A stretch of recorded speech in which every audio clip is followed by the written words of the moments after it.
前民进党主席施明德今仔日透早因为肝癌过身，食到83岁。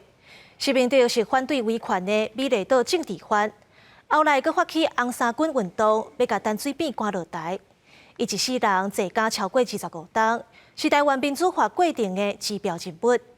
施明德的查某囝表示，施明德捍卫精神甲价值会继续生团。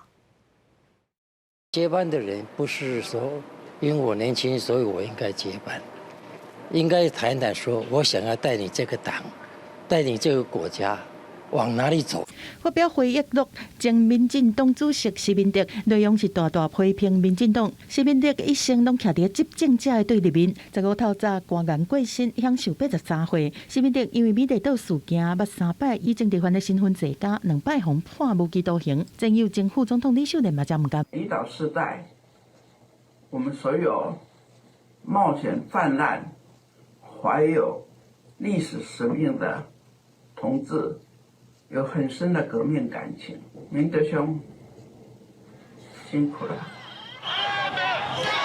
被反权威的政治犯到2006年发起红衫军倒变运动，誓言要伫凯道坐到后边落台。迄当阵是成900万的民众来参加。